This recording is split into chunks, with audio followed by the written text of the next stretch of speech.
혹시 마케팅 학교 라이브에 참가하시나요? 광고에 대해 궁금한 사항들 라이브 채팅창에서 편하게 보내주시면 바로 답변해드리는 것 알고 계신가요? 심지어 실시간 전화 상담도 가능하다는 사실? 평일 오전 10시와 오후 5시 마케팅 학교 라이브 함께해요. 안녕하세요. 저희는 광고 퍼포먼스 3팀의 황준우 마케터. 네, 김용민 프로입니다. 네, 반갑습니다. 11월 21일 라이브 주제는 스몰 비즈니스의 생존을 위한 마케팅 전략이라고 가져와 봤는데요. 저희 오늘 라이브 진행에 앞서서 11월 26일 오후 4시에 저희 AMPM 글로벌에서 또 강연이 있습니다. 네. 많은 광고주분들께서 참여를 해주셨으면 좋겠고요. 임태환 저자님께서 강연을 해주시고 주제는 마음을 움직이는 카피의 기술입니다. 사실 이 카피라는 게 글을 쓰는 게 진짜 힘들거든요. 특히나 이 글 쓰는 것만 잘 하더라도 마케팅 시장에서 정말 큰 힘을 가질 수가 있어요. 영화 내부자들 아시죠? 그렇죠. 말 끝 하나만으로도 그죠. 진짜 이 대중들의 마음을 흔들 수 있거든요. 맞습니다. 그래서 오셔서 이 카피의 기술 한번 네. 얻어 가시면 좋을 것 같습니다. 그래서 오늘 라이브 같은 경우에는 굉장히 무거운 주제예요.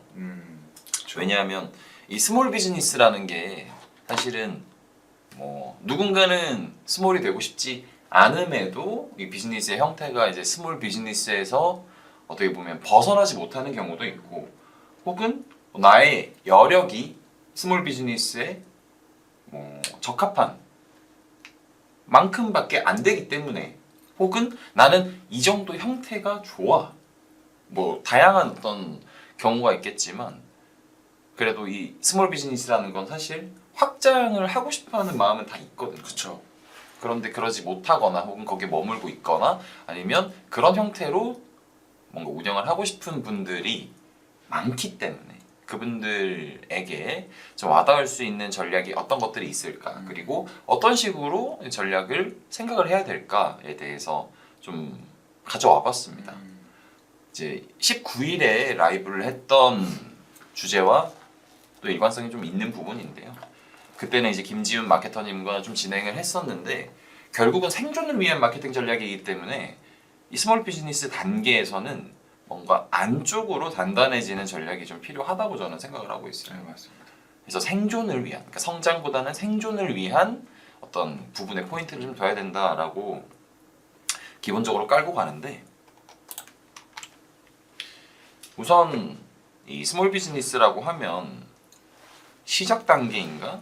혹은 진행이 좀 오래된 비즈니스임에도 스몰 비즈니스의 형태를 갖추고 있는가에 대한 차이가 있을 것 같아요. 그래서 스타트업이냐 스몰 비즈니스냐를 생각을 해볼 수가 있는데, 스타트업과 스몰 비즈니스가 같은 의미일까요? 같은 의미로 볼 수 있을까요?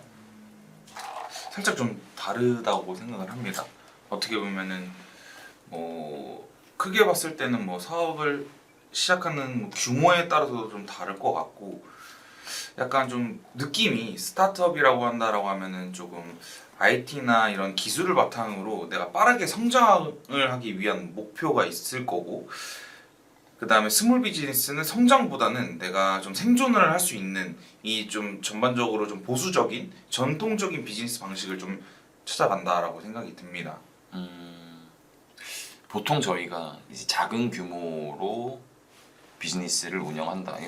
표현이 비즈니스지 그냥 뭐 사업을 하신다 아니면 뭐 가게를 운영하시는 그렇죠. 분들도 스몰 비즈니스라고 좀 볼 수 있고, 스타트업이라고 하면은 보통 저희가 이 떠오르는 이미지가 뭔가 젊은 사람들이 모여서 그죠, 뭔가 IT 쪽, 그렇죠, IT 쪽이라는 건 결국 아이템이 그쪽에서 많이 나오기 때문에인 것 같아요. 그렇죠. 물론 스타트업이라는 그 단어의 유래를 제가 알지는 못하긴 합니다만, 보통 스타트업이라고 하면 IT, 또 공유 오피스가 또 떠오르고, 그렇죠. 거기서 뭔가 미래 훨씬 이 비즈니스가 커질 것을 생각을 하면서 투자도 받기도 하고 그쵸, 하는 그쵸. 경우가 좀 많은 것 같고, 여기서 저희가 이제 표현하는 스몰 비즈니스는 스타트업으로 시작을 했으나 실패를 한 그런 느낌이라기보다는 이 비즈니스의 형태가 애초에 뭔가 규모의 경제를 이야기하자면 작은 규모에서 그냥 보통 객단가가 낮다고도 좀 볼 수 있겠네요. 그리고 그쵸. 인력 구조도 좀 적을 것이고 그렇죠. 그런 비즈니스인 경우니까 이 스타트업과는 조금 다를 것 같아요. 그런 스몰 비즈니스의 형태는 뭐 방금 소상공인이라고 말씀드리기도 했지만 일반적으로 저희 한 뭐 몇 인 이하의 그렇죠. 기업들을 다 아우를 수 있는 편인 것 같아요. 맞습니다. 그렇죠? 저희는 이제 그런 비즈니스는 어떤 식으로 운영을 해야 되는지에 대해서 굉장히 많은 생각을 하게 되잖아요. 저희 쪽에 뭐 만약에 이 영상을 보고 계시는 분들도 그런 비즈니스 형태인지 생각을 좀 해보셔야 될 것 같긴 한데 우리가 스몰 비즈니스이냐 아니면 우리는 그보다 이미 높은 단계이냐를 뭐 어떤 기준이 있진 않은 것 같아요. 기준이 있다기보다는 우리가 확장성을 갖출 때인가 확장성을 갖추기에 적합하지 않은 아직까지는 뭐 체계가 없거나 아니면 뭔가 유통망이라든지 혹은 뭐 인력 구조를 뭐 2명, 3명을 더 채용해야 된다라는 시기가 아니다라고 생각을 한다면 저는 스몰 비즈니스인 것 같아요. 그렇죠. 보통은. 그래서 그런 스몰 비즈니스는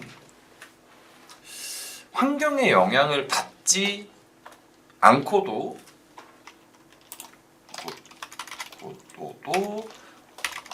살아남을 수 있는 사이클 만들기. 이렇게 표현해 볼게요. 이게 뭐냐면 특히나 이 환경이라는 것도 외부 환경인 거죠. 외부 환경. 이 외부 환경이라고 하면 자연재해는 좀 너무 많이 갔고 뭐 예를 들자면 코로나 시대에는 힘들지 않은 비즈니스는 없었잖아요. 그죠? 그죠. 그때는 굉장히 많은 뭐 오프라인 매장, 뭐 식당이라든지 그런 뭐 소상공인이 아니더라도 특히나 매장을 더 많이 갖고 있는 곳들이 정말 힘들었고 사람들이 나오지 않거나 아니면 식당에 애초에 테이블을 다 띄워야 되고 그죠. 그러면 공간이 크게 만들어 놓고 사람들이 빡빡하게 채워져 있던 그런 맛집들도 사람들 못 받으니까 힘들었는데 뭐 그런 이제 환경까지는 아니더라도 뭐 예를 들어 시장이 뭐 예를 들어 위축되었을 때 그래도 우리는 외부 환경에 영향을 좀 덜 받을 수 있는 그러니까 덜 받으면서도 그대로 좀 유지할 수 있는 버틸 수 있는 그런 사이클을 만들어야 된다가 스몰 비즈니스의 어떻게 보면 생존 전략 중에 하나인 것 같아요. 그러려면 결국 이 원소스 멀티 유즈를 잘해야 되거든요. 이 원소스 멀티 유즈는 미디어에서 주로 쓰는 표현으로 알고 있습니다. 저희가 이제 미디어에서는 콘텐츠, 뭐 저희도 지금 촬영을 하고 있는 게 어떻게 보면 콘텐츠인 거고 이게 영상이 올라가게 되면 뭐 저희는 현재는 이제 마케팅 학교에서 이 영상을 송출을 하고 있고 다른 곳에서는 따로 송출을 하고 있진 않은데 예를 들어 저희가 이제 영상이 업로드 되었을 때 다시 편집을 해서 뭐 저희 홈페이지가 아니라 각자의 포트폴리오에 뭐 예를 들어 송출을 따로 한다든지 마케팅 공부하는 사람님 안녕하세요. 오늘도 마케팅 한 수 배우겠습니다. 저희도 이야기하면서 네. 마공사라고. 네, 마공사님 네. 예, 안녕하십니까. 네, 다시 돌아가서 네. 뭐 저희도 이제 영상을 가지고 저희가 홍보하는 데 쓸 수도 있고 포트폴리오에 쓸 수도 있고 뭐 제안을 할 때도 이런 특정 부분을 편집을 해서 뭐 사용을 할 수도 있고 하는 것처럼 하나의 소스를 가지고 여러 곳에서 사용한다가 이제 원소스 멀티 유즈인 건데 스몰 비즈니스에서는 뭐 예를 들어 제품을 판매하는 곳이라고 한다면 오프라인 매장에서 우리가 이제 어떤 제품을 판매를 하고 있다. 그럼 이게 판매할 수 있는 채널들을 더 찾을 수 있다는 거예요. 채널들을 뭐 당연히 온라인이 많겠죠. 온라인으로 이제는 많은 분들께서 뭐 3PL을 쓰시든 아니면 그냥 직접 뭐 배송을 시키시든 온라인으로 판매를 하는 게 어렵지 않잖아요. 그러니까 우리가 오프라인 환경이 힘들어져도 온라인에서 살아남으면 되는 그런 길들을 미리 찾아놔야 됩니다. 뭐 이건 뭐 스몰 비즈니스 아니어도 뭐 모두에게 좀 적용될 수 있는 얘기긴 하겠네요. 그래서 보통 외부 환경의 영향을 받지 않고도 살아남을 수 있는 사이클 만들기를 해두셔야 되는데 예를 들어 볼 수 있을까요? 혹시 보시고 떠오르는 게 있으면 말씀해 주셔도 되거든요. 외부 환경에 영향을 받지 않고 저는 개인적으로 그거는 생각을 합니다.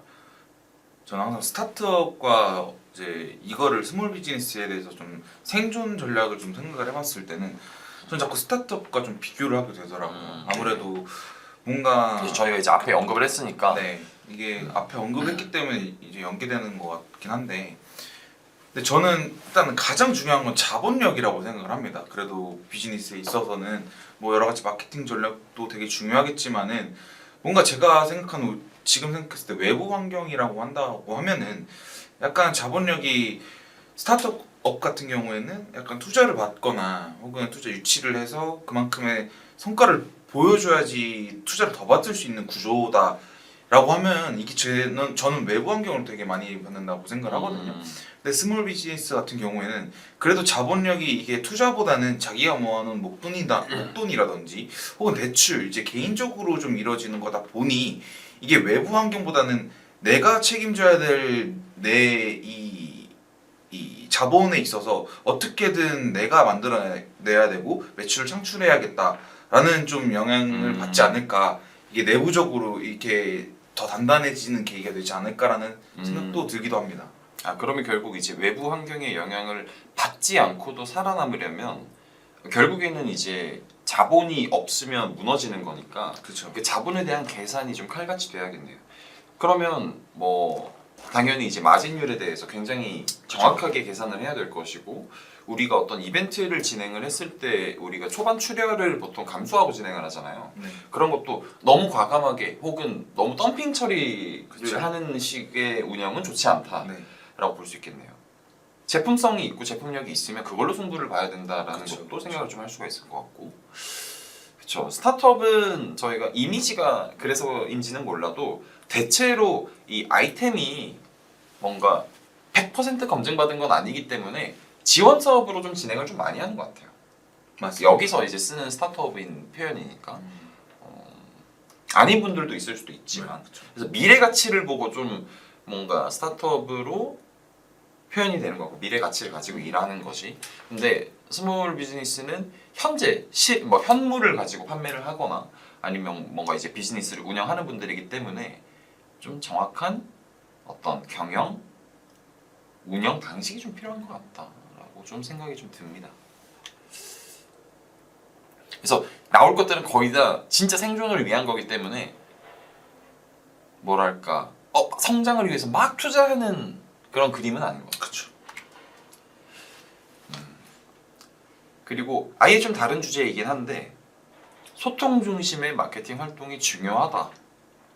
그리고 이 규모가 큰 비즈니스에 비해서 상대적으로 유리하다라고 좀 적어봤는데요.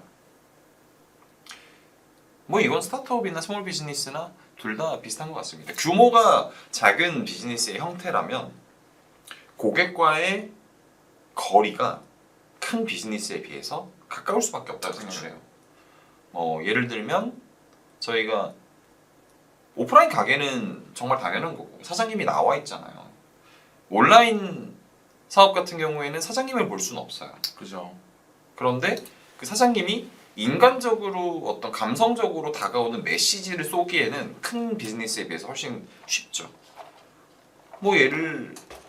예를 좀 더 깊게 들어본다면 저희가 브랜드라고 할 수 있는 곳들, 네이버에서는 이제 브랜드 스토어들이 있는 곳들은 다 대기업에 가깝잖아요. 대기업이 아닌 곳들도 이제는 이제 브랜드 스토어로 승격이 되고 있기는 한데, 브랜드에서 운영하는 아모레퍼시픽이라든지 아니면 큰 제약회사라든지 아니면 식품뿐만 아니라 여러 가전제품이라든지 이런 곳은 저희가 CEO의 얼굴을 뉴스에서 볼 수는 있지만 그 사이트 내에서 대표 혹은 누군가가 얼굴을 내밀고 이야기를 하는 경우는 거의 없죠. 그렇죠. 브랜드사에서 어떤 브랜드 슬로건이라든지 아니면 브랜드의 스토리라든지 아니면 새로 나온 신제품의 어떤 소개, 정보 혹은 얼굴을 볼 수 있는 건 보통 그 상품 모델을 볼 수가 있죠. 상품 모델을 가지고 이미지를 저희가 보는데, 작은 비즈니스는 대표님의 얼굴이 그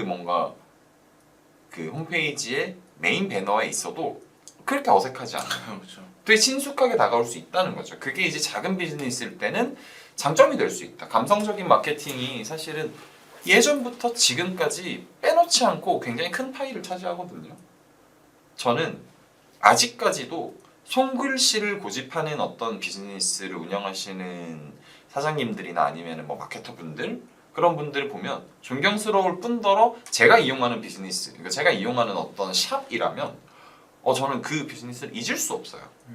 손글씨를 받으면요 누군가는 그냥 버릴 수 있거든요. 왜냐면 이게 만약에 손글씨를 하나 해놓고 복사를 하는 경우도 있어요.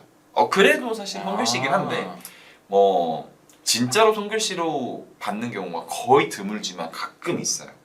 그 편지처럼 이 제품을 구매해 주셔서 감사합니다. 그 정성이잖아요. 정성이 느껴져요. 맞아요. 제가 마케터임에도 그런 어떤 그 정성이 느껴지거든요. 그런 걸 할 수 있는 곳은 스몰 비즈니스에 적합한 거예요. 단순히 그냥 SNS를 맞아요. 얘기하는 건 아니고 물론 SNS로 저희가 소통하는 것도 굉장히 중요하죠.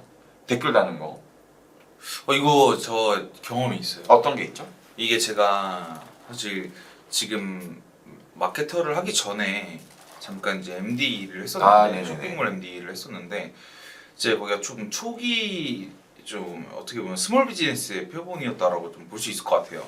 딱 지금 하는 모든 말씀 주신 내용 중에서 모든 내용이 해당되는 딱 그런 업체였는데 거기서 이제 사실 OEM 기반으로 제조를 하는 업체에서 이제 쇼핑몰을 시작을 했는데 그때 저도 많이 이제 손편지라는 거를 뭐 한 두세 줄 정도 저희 제품 진짜 구매해 주셔서 정말 진심으로 감사드린다 하고 자그마한 이제 뭐 소정의 상품들을 좀 같이 전달을 드렸을 때 뭐 드리죠 보통? 그때 이제 보통은 이제 많이 먹는 비타민이나 사탕 같은 거만 주시던데. 사탕도 이렇게 좀 근데 이게 이제 쓰는 입장에서도 진짜 진심을 들여서 쓰다가 나중에는 이거 너무 힘들다 이제 매출량이 조금 생기다 보니까 이제는 이거를 손편지를 좀 복사해서 진행을 하자 이게 점점 바뀌더라고요 저희도 그쵸. 하면서 근데 초반에 진짜 아예 안 팔렸을 때 이 손글씨를 써서 전달을 드렸을 때 이게 그 소비자 입장에서 진짜 답장이 왔어요.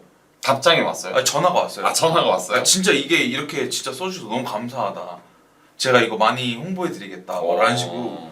근데 그때 너무 되게 뿌듯함이라고 해야 되나요? 이게 진짜 말 그대로 방금 말씀 주신 대로 정말 대기업이라고 하면 하지 못할 마케팅 전략이라고 생각을 합니다. 저는 그쵸. 특징이라고 생각을 하는데 이렇게 하다 보니 점차 진짜 입소문을 타더라고요. 그렇게 해서 매출이 좀 올라오기 시작했고 그러다 보니까 이제 하루에 10건 쓰던 거를 100건 쓰는 건 이제 너무 힘들다 보니 그쵸. 이제 같은 틀 안에서 저희가 프린트를 해서 나가기 시작을 했고 뭐 이제 그것도 어느 정도 잘 쌓이다 보니 이제 물량이 한 달에 뭐 하루에 1000건 단위로 넘어가는 순간부터는 이제 이거 말고 저희도 이제 다른 마케팅 전략으로 가보자고 해서 이제 완전 손글씨에서는 좀 바뀌긴 했습니다. 근데 그래도 상대적으로는 이 대기업에 비해서는 진짜 좀 규모가 큰 중견기업에 비해서는 진짜 할 수 있는 이런 소통 중심의 마케팅 활동이 되게 중요하다라는 걸 좀 많이 느꼈던 사례였습니다. 진짜 여러 가지 생각이 드는데 그냥 이 감성 마케팅이라는 게 사실 저희가 뭔가 기술적인 어떤 이야기를 아무리 해도 감성이 와닿지 않으면 안 되거든요. 맞아요. 특히나 요즘에 뭐 마케팅 퍼포먼스 마케팅 매체라고 하면 가장 대중적인 게 저희 메타에서 사람들이 이제 가장 많이 사용하니까 메타에서 광고를 하고 있고 안 하는 업체 거의 없잖아요. 그죠? 그렇죠. 저희도 이제 많은 브랜드들이 메타에서 도대체 어떤 소재를 사용해야 되나 어떤 타겟팅을 해야 되나 매일매일 고민을 하면서 진행을 하는데 결국은 그 소비자의 감성을 건드려야 돼요. 근데 소비자의 감성을 건드릴 수 있는 가장 쉬운 게 메타에 글 하나 올리는 것도 아니고 진짜 이 진심이 담긴 편지라는 게 제가 직접 느끼고 난 이후에는 내가 지금까지 기술적인 어떤 것들을 고민을 왜 했나? 왜 이런 쪽으로 고민을 했나 싶기도 해요. 그리고 아까 전에 뭐 큰 기업에서는 하기 어려운 거라고 했잖아요. 거기서 뭐가 떠올랐냐면 그 배우 이재훈 씨 나온 그 택시 네. 저거 뭐죠? 모범 택시. 모범 택시. 모범 택시에서 저희 그 약간 잘못된 방식으로 운영하고 있는 사장 밑에 그 약간 그 있잖아요. 약간 웹하드 회사 네네네. 거기서 어떤 직원이 회사를 대표해서 죄송합니다라고 맞아요, 했다가 맞아요. 엄청 까이는 그 맞아요, 장면 있잖아요. 맞아요. 물론 그 사장이 굉장히 빌런으로 나오지만 그렇죠, 그렇죠. 그 장면에 있어서는 사실은 직원이 잘못한 거 맞거든요. 그렇죠.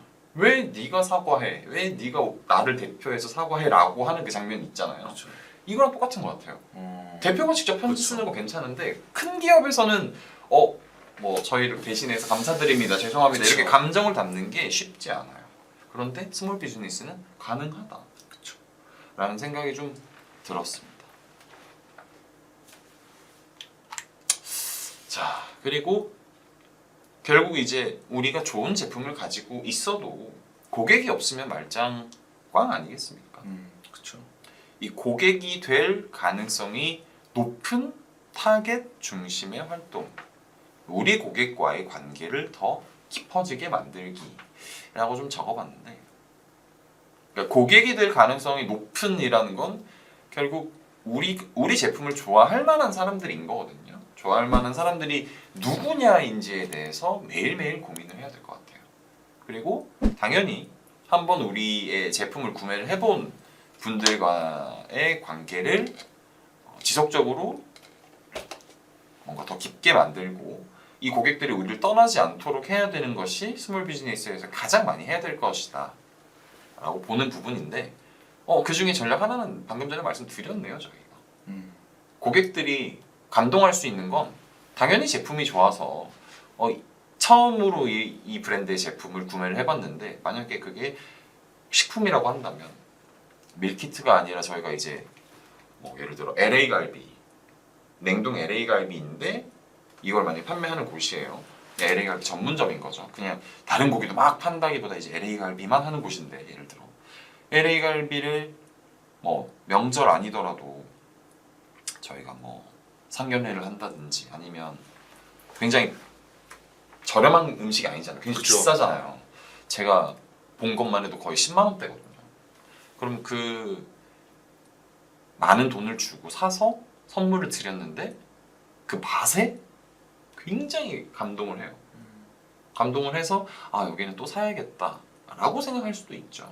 그런데 그 맛이라는 게 개인의 취향도 있고 또 어느 정도 예상한 맛일 가능성이 좀 있기 때문에 맛 하나만으로는, 그러니까 제품성 하나만으로는 이 고객이 뭔가 100점 만점에 거의 90점 이상의 만족을 하기에는 좀 어려운 거예요.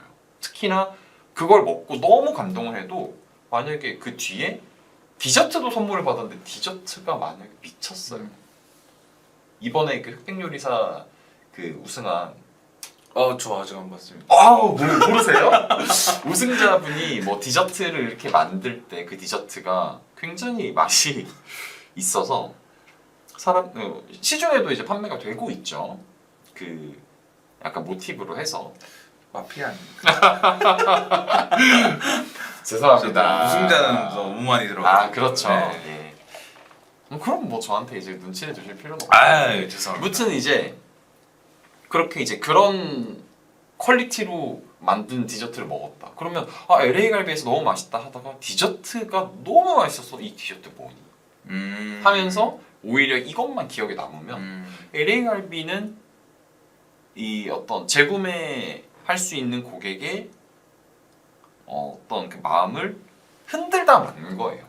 그럼 거기서 이제 하나가 더 필요하다는 거죠. 그렇죠. 구매하신 분과 받으신 분, 그러니까 이 제품을 소비하고 직접 사용해본, 드셔본 그런 분들을 감동시킬 수 있는 더 많은 전략들이 필요하다. 고객이 될 가능성이 높은 타겟 중심의 활동이라는 건 우리 제품에 대한 이해도가 그 고객 중심에서 일어나야 돼요. 우리 제품을 사실은 누구보다 그 제품을 만든 사람이 가장 뭔가 애정이 있겠죠. 그런데 애정이 있는 상태로 계속 그 제품을 바라보다 보면 생각이 좀 왜곡되거나 아니면 편협한 사고로 좀 바뀔 수가 있어요. 분명히 우리 제품 사용만 해보면 이 사람들은 좋아할 텐데 왜 안 사지? 혹은 왜 또 안 사지? 그러면 산 분들한테 약간 푸시를 하거나 아니면 돈이 문제인가? 그 생각이 좀 산으로 갈 수 있거든요. 그러면 가장 좋은 건 우리 제품에 대해서 살만한, 그러니까 샀으면 좋겠다 혹은 살 것 같다라고 생각하는 분들에게 직접 찾아가서 물어봐야 됩니다. 가장 중요한 전략이 설문지가 아니고, 그러니까 설문지와 이 인터뷰 그 중간 정도의 성격 혹은 그 두 가지를 같이 해보는 거예요. 설문지는 결국 그들이 어떤 선택을 하는 데 있어서 정해놓은 어떤 객관식 그 뭐라고 하죠? 뭐 사지선다라든지 뭔가 선택할 사항이 있으면 그 중에 본인이 원하는 걸 선택하거나 아니면 아무거나 선택할 가능성이 있어서 정확도가 좀 떨어지는 대신 접근성이 좀 좋고요. 인터뷰 같은 경우는 심층 면접이죠. 인터뷰 같은 경우에는 진행하는 사람과 그 인터뷰이가 서로가 피곤할 수 있어요. 그리고 어떤 부담을 좀 느낄 수 있죠. 하지만 꽤나 좀 정확하고 또 솔직한 답변을 좀 얻을 수가 있어요. 그래서 우리가 생각하는 어떤 실제 고객들의 이 데이터 그리고 우리 제품에 대한 이미지를 얻는 것이 중요합니다. 그래서 그들의 어떤 생각을 가지고 우리 제품을 디벨롭하거나 아니면 제품 자체를 바꿀 수는 없어도 패키지 혹은 저희가 상세 페이지 디자인에서 우리가 제공하고자 하는 메시지를 바꿀 수는 있거든요. 그건 과감하게 진행을 해야 됩니다. 만약에 우리 제품이 소구가 안 되는 것 같으면. 그래서 이제 고객이 될 가능성이 높은 타겟 중심의 활동을 좀 해야 되고, 우리 고객과의 관계를 더 깊어지게 만들기는 당연한 거지만 잘 못하세요. 우리 고객이라고 하면 한 번 산 사람도 우리 고객이고 10번 산 사람도 우리 고객이잖아요. 같은 기준으로 다가야 될까요? 아니죠. 저는 아니라고 생각합니다. 이게 VIP 전략인 건데, 단순히 VIP는 우리 제품을 많은 돈을 우리 브랜드에 갖다 준 사람뿐만 아니라 자주 오는 사람은 모두 VIP라고 할 수 있어요. 그리고 2번, 3번 재구매를 했던 분들은 감사함을 담아서 그 감사함 크기가 더 커져야 됩니다. 그렇죠. 그들이 느끼는 것도 더 느껴져야 돼요. 그들이 우리의 감사함을 더 느낄 수 있도록 뭐라도 해야 된다. 그래서 VIP 전략은 기준을 놓고 뭐 예를 들어 3번 이상 구매를 한 분들이라면 저희가 뭐 VIP 저희 그 임대용 쇼핑몰 같은 거 하면 회원 등급 나눌 수 있잖아요. 그분들만 볼 수 있게 따로 회원 등급에 대한 뭐 혜택이 없다고 하더라도 그분들을 승격시켜 드려야 돼요. 그래서 그게 문자로 받으면 뭐 어느 홈페이지 어느 쇼핑몰에서 뭐 VIP로 등급이 변경되었습니다라고 뜨면 엥 이게 뭐지 해요. 근데 VIP를 싫어할 사람은 없어요. 어디에서든 이거 제일 많이 쓰는 데가 어디예요? 제일 잘 쓰는 데가 어디예요? 배달의 민족이에요. 매달 등급이 바뀌어요. 괜히 선생님분 뭐 지금은 등급 어떻게 되는지 괜히 한 번 더 먹게 돼요. 선생님분에서 갑자기 떨어지면요 서운해요. 물론 다이어트 때문에 만약에 안 먹는다, 횟수가 줄었다, 아니면 내가 시키는 사람은 아니어서 등급이 그렇게 높지 않다 하면은 큰 영향이 없을 수도 있지만, 저 같은 경우에는 이제 1인 가구이기 때문에 제 등급이 매달 바뀌잖아요. 갑자기 떨어졌어요. 그러면 덜 먹었다라는 덜 사 먹었구나, 내가 이제 해먹기 때문에 배달을 덜 시켰구나라고 뿌듯할 수도 있지만 괜히 서운합니다. 되게 심리를 잘 건드리는 것 같아요. 그니까요. 네. 문제가.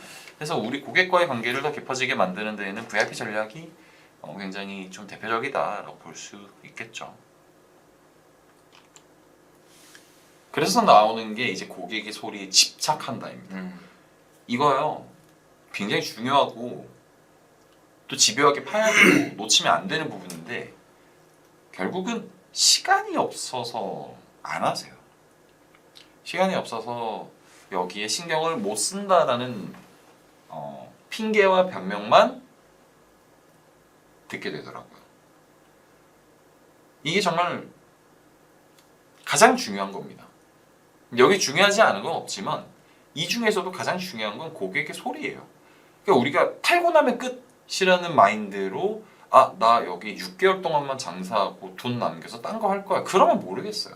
그럼 모르겠는데, 내가 우리 브랜드, 우리 제품에 애착이 있고 우리 제품에 대해서 당연히 만약에 우리가 생산자라면 더더욱, 혹은 우리가 다른 곳에서 어떻게 뭐 제품을 제작해서 라벨링을 붙인다 하더라도 어떤 제품을 소싱하느냐, 그 제품에 대한 단점이 무엇이냐, 내가 이걸 바꿀 수 없을까, 여기에 의견을 추가할 수는 없을까 해서 그 의견이 오는 근원지가 바로 고객의 소리인 거예요. 고객의 소리는 어디에 제일 많죠?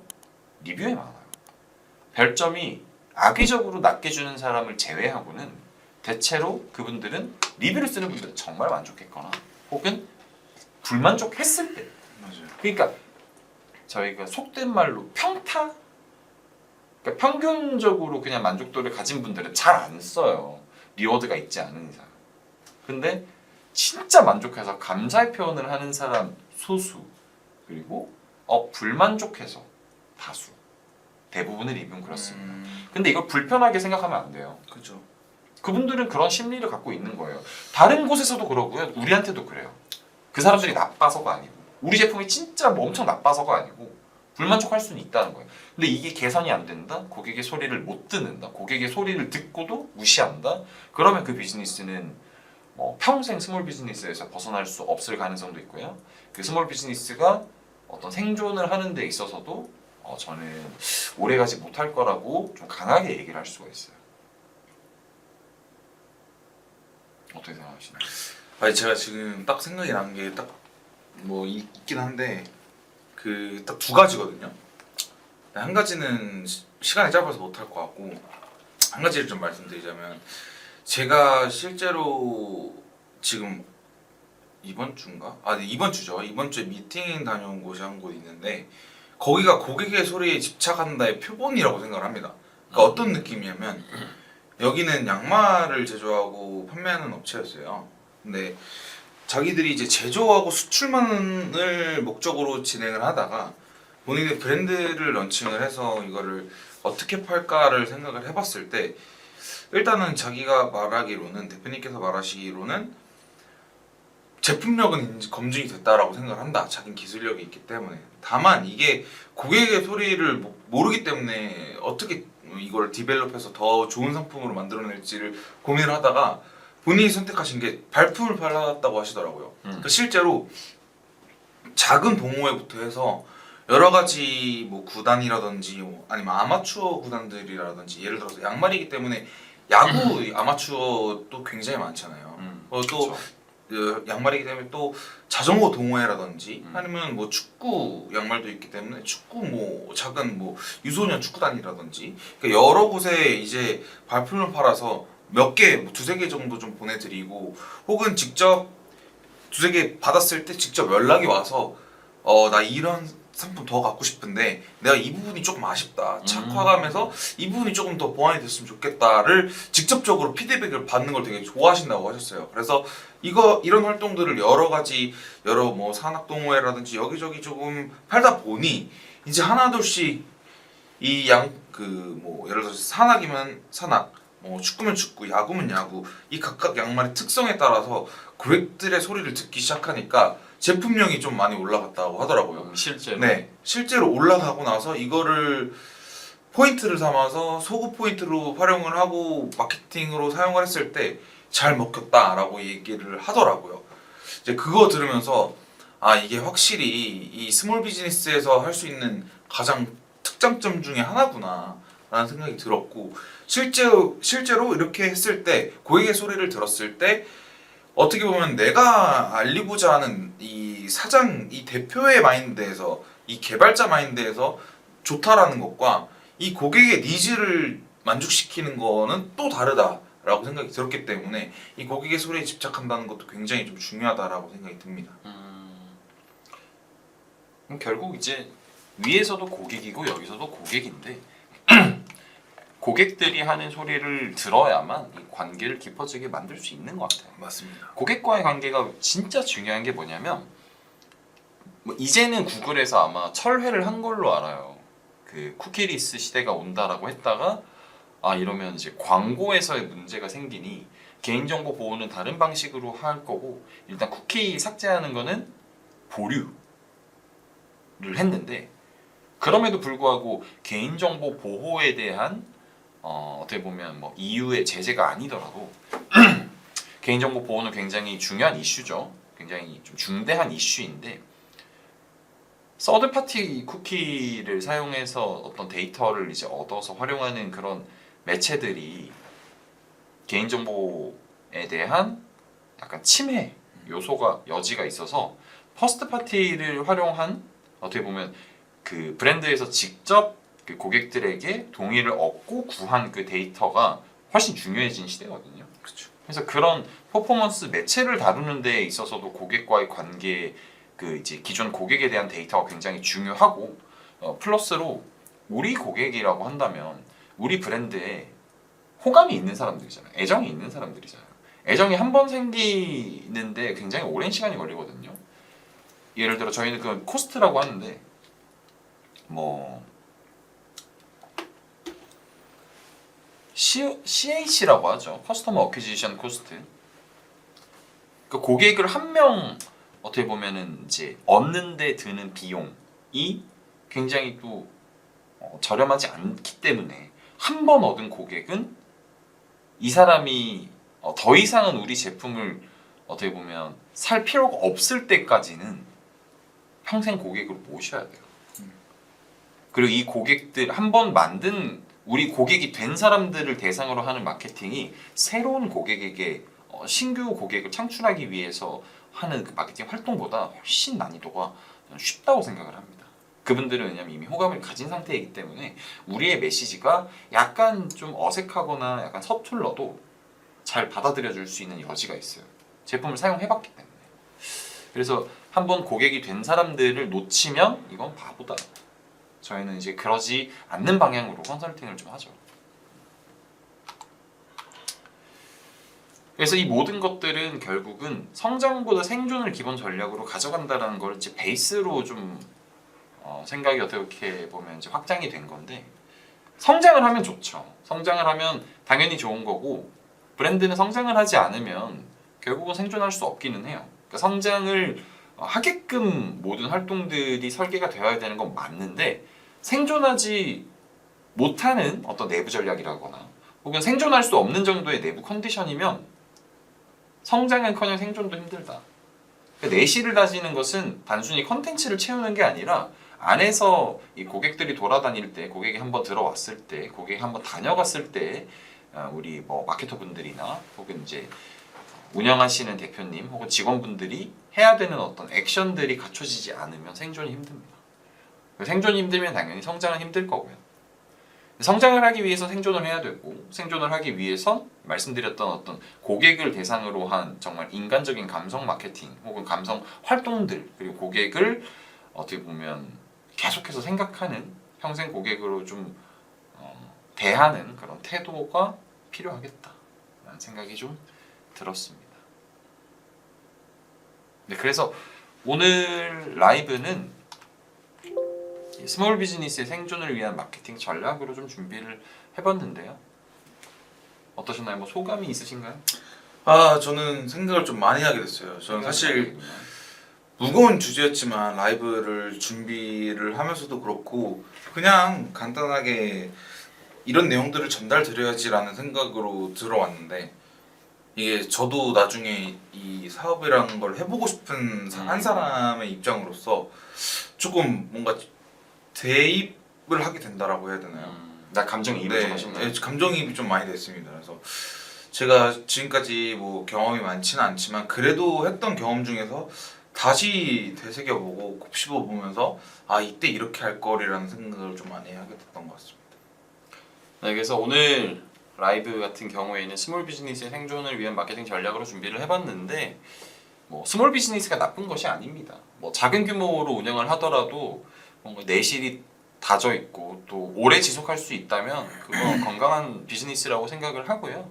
그래서 다음번에는 또 다른 비즈니스 형태의 성장을 위한 마케팅 전략을 좀 준비를 해오겠습니다. 네. 그리고 마지막으로 한 번 더 말씀드리면, 저희 AMPM 글로벌에서는 계속해서 강연자분들을 모시고 강연을 좀 진행을 하고 있는데요. 이번 달 11월 26일 오후 4시에 또 강연이 있습니다. 임태환 저자님께서 강연을 준비를 해주시겠고요. 이 마음을 움직이는 카피의 기술이라는 주제로 강연이 준비되어 있으니까 저희 AMPM 글로벌 홈페이지에 오시면 강연 신청 쉽게 하실 수 있거든요. 오셔서 저희 강연도 보시고, 또 강연 오시는 날에는 저희가 또 컨설팅도 좀 해드릴 수 있는 게 준비가 되어 있으니까 또 컨설팅도 한번 받아보시면 좋을 것 같습니다. 네, 오늘 라이브는 여기서 마치겠습니다. 지금까지 마케터 김용민, 황주도 마케터였습니다. 네, 감사합니다. 감사합니다.